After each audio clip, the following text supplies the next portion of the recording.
Se um apóstolo do primeiro século entrasse no seu culto de domingo, ele não entenderia absolutamente nada do que você está falando. E não é por causa do idioma, é porque nós inventamos um dialeto gospel, feito sob medida para massagear o nosso ego e fugir do sofrimento.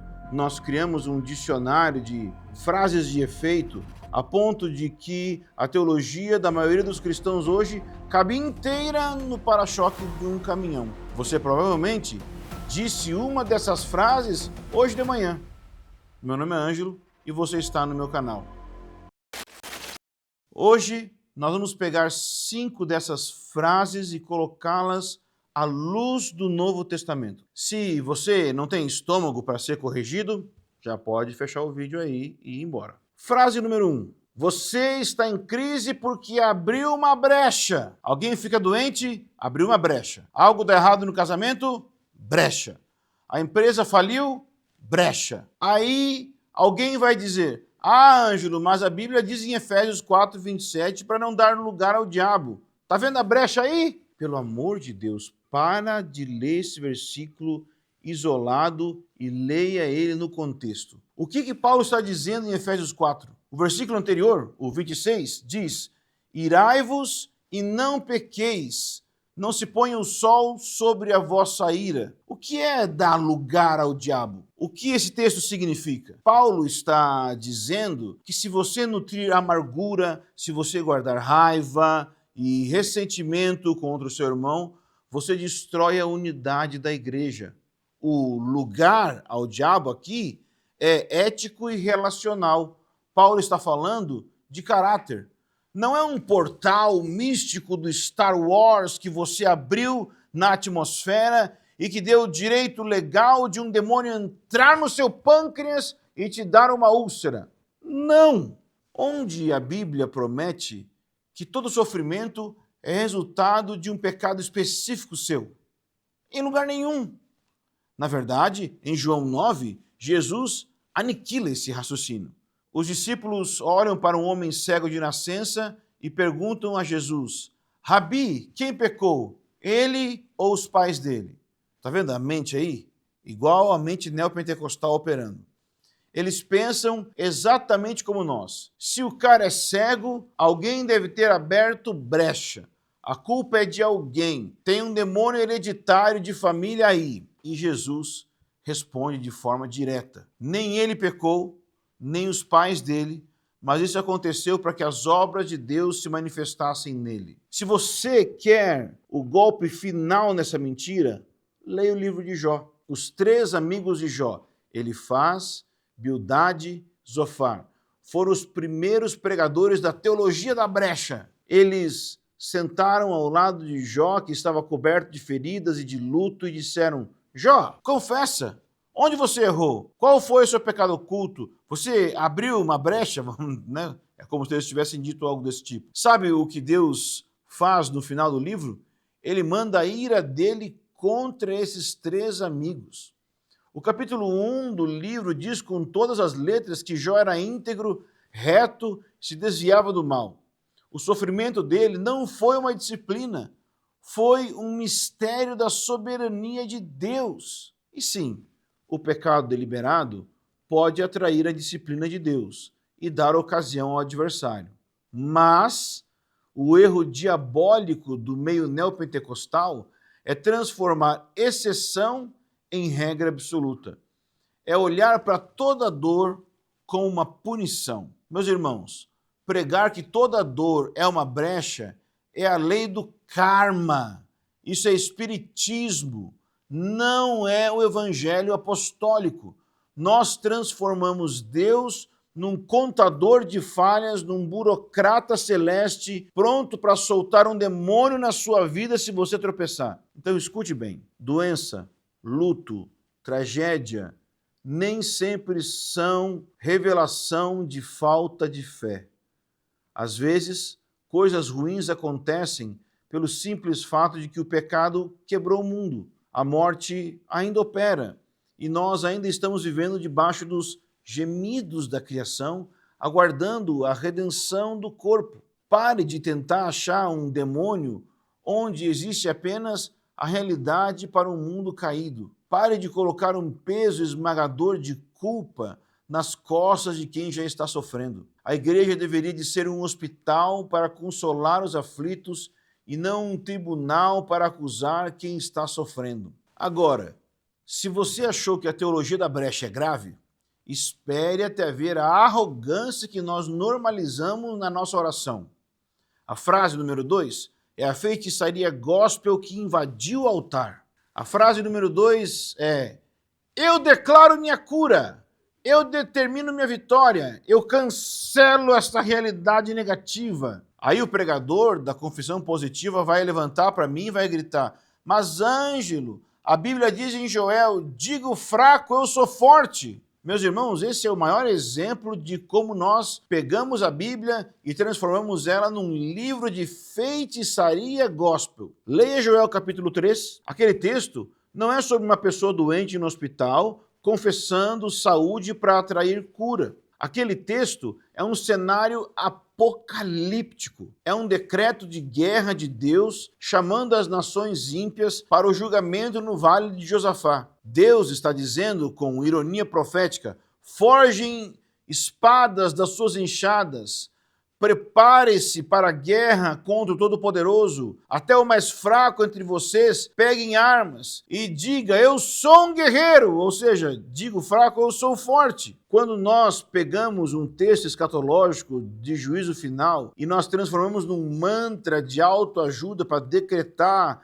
que o boleto vai ser pago, que a gripe vai sumir, que nós estamos cometendo basicamente aí violência contra as Escrituras. É um sequestro do texto bíblico para massagear o nosso ego. Nós precisamos lembrar de algo básico. Você é criatura, não é criador. A crença de que as suas declarações positivas têm poder criativo, independente da vontade de Deus, não é fé bíblica. É misticismo evangélico. Nós começamos a achar que as nossas palavras têm o mesmo poder criativo do haja luz de Gênesis 1.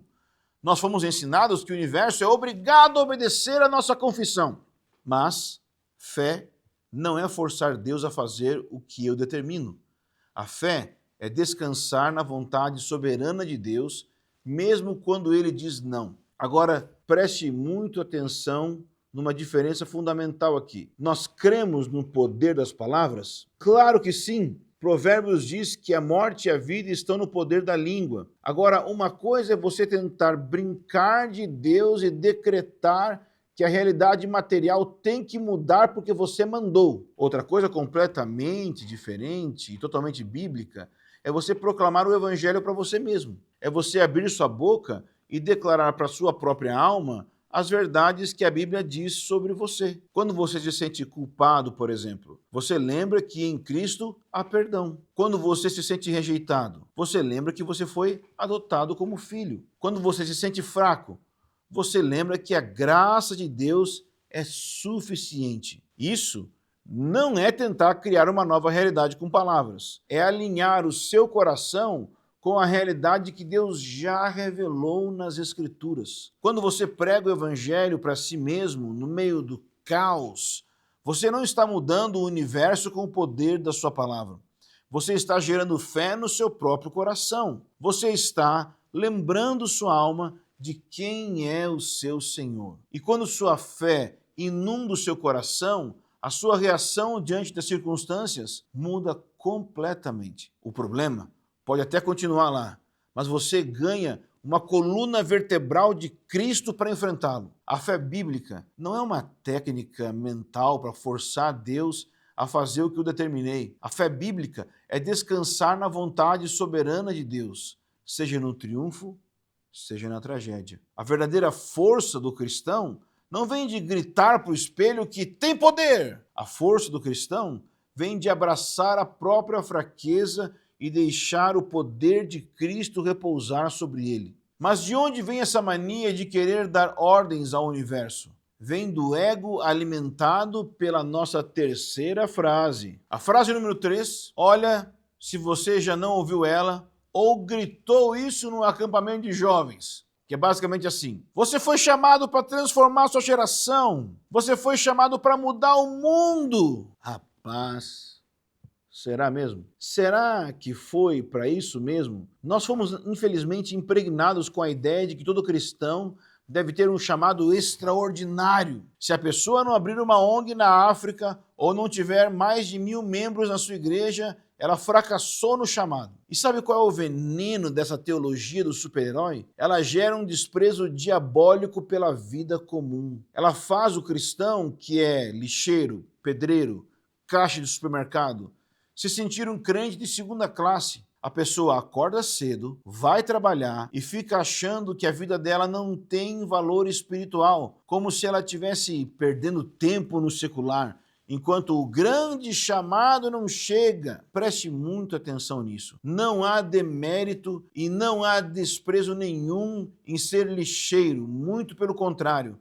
O desprezo está na nossa cultura arrogante, que acha que Deus só opera glória em cima de um palco de madeira. Sabe qual é o verdadeiro chamado bíblico? O que a Bíblia chama de andar de modo digno da vocação que fomos chamados? Paulo escreve aos Tessalonicenses, uma igreja cheia de visões apocalípticas e profecias, e ele diz que o verdadeiro chamado é o seguinte, em 1 Tessalonicenses capítulo 1, versículo 4. Esforcem-se para ter uma vida tranquila, cuidar dos seus próprios negócios, trabalhar com suas próprias mãos, a fim de que andem de modo digno. Você ouviu isso? O seu grande chamado pode não ser mudar o mundo, pode ser simplesmente viver uma vida quieta, não ser um peso para a sociedade e ser fiel no pouco. Se um lixeiro acorda às 5 da manhã, recolhe o lixo da cidade com excelência, não rouba seu patrão, volta para casa com o corpo moído, beija a esposa, educa os filhos no temor do Senhor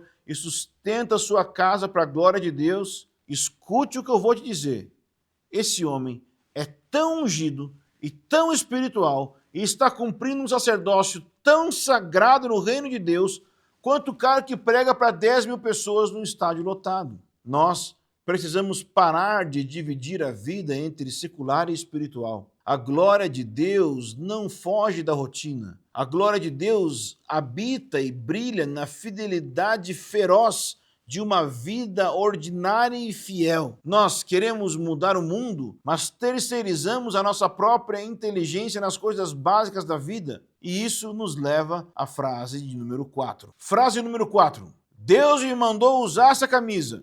Deus me falou para comprar pão na padaria. Sinais, sinais, sinais, sinais, sinais. Eu preciso de um sinal de Deus. Nós criamos uma geração de crentes paralisados. Tem gente que não consegue dar um passo e não consegue ir ao supermercado sem pedir um sinal do céu. Aí alguém vai dizer, mas Ângelo, Deus não pode fazer isso? Uma vez aconteceu comigo que... Irmão, preste atenção. Deus pode fazer isso. Claro que pode. Ele é soberano, ele fala como quer, ele tem prazer em falar. Não há problema algum em uma situação onde você pede um sinal para Deus. Mas não viva a sua vida baseada nisso, como se fosse uma regra. Se você vive esperando a voz mística de Deus para decidir coisas ordinárias, você não está demonstrando intimidade, você está demonstrando imaturidade. Você está terceirizando a sua responsabilidade. Deus não te trata como um fantoche. Ele não te trata como um robô que precisa ser programado toda manhã. Sabe o que a Bíblia diz sobre quem precisa de alguém dizendo o tempo todo o que deve ou não fazer? A Bíblia chama isso de menino, de criança. Sabe como que Deus guia seus discípulos nas decisões práticas? Ele forja o seu caráter para que então a pessoa saiba o que fazer. Olha o que o apóstolo Paulo ensina em Romanos, capítulo 12. No versículo 2 ele diz, transformem-se pela renovação da vossa mente, para que vocês sejam capazes de experimentar e comprovar qual é a boa, agradável e perfeita vontade de Deus. Você ouviu? Paulo não diz, fiquem em transe esperando uma voz ditar o seu dia. Ele diz, renovem sua mente. Deus te deu as Escrituras, te encheu com o Espírito Santo, te deu um cérebro para você desenvolver sabedoria. Sabe por que existe um livro inteiro na Bíblia chamado Provérbios? É exatamente para você não precisar de uma sarça ardente todas as vezes que for fechar um negócio, comprar uma casa ou lidar com seu filho. Deus não vai ditar cada passo seu, porque a glória de um pai não é ter um filho de 30 anos que ainda precisa que o pai recolha a roupa dele. A glória de um pai é ver o filho amadurecer e tomar decisões sábias que honrem o nome da família. Pare de espiritualizar a sua preguiça de pensar e comece a usar a sabedoria que a cruz te comprou. Frase número 5.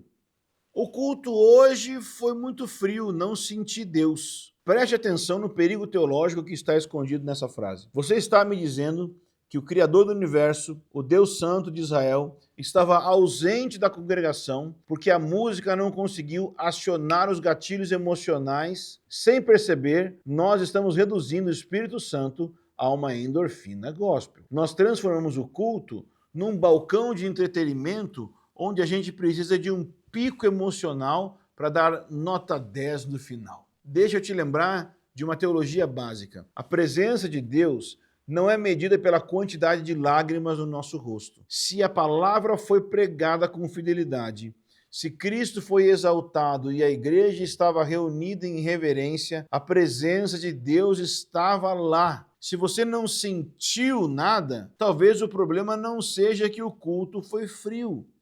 O problema é que fomos mal ensinados.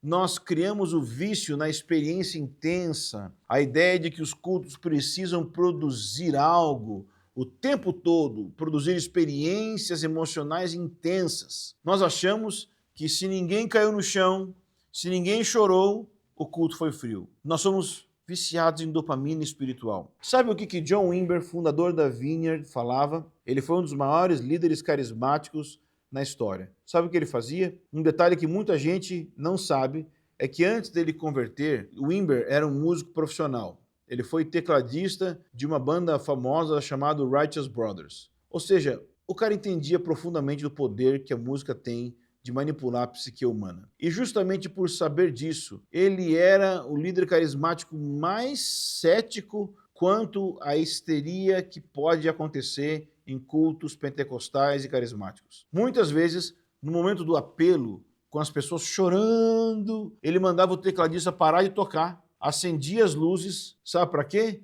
Ele dizia, eu quero uma atmosfera racional. Se for o Espírito Santo, ele não precisa de um acorde menor para operar. Ele testava se era unção ou se era só manipulação musical. E na maioria das vezes, quando a música parava, a unção ia embora junto. Então, irmãos, o Espírito Santo de Deus não precisa de fumaça, não precisa de luz azul, de fundo musical melancólico, de um pregador gritando para convencer o homem do pecado. Nós precisamos parar de tratar o evangelho como um show de mágica ou um circo de emoções. A verdadeira marca de que você é cheio do Espírito Santo não é o seu tremor de domingo à noite, mas é a sua capacidade de carregar a cruz na segunda-feira de manhã. É a santidade quando ninguém está te vendo.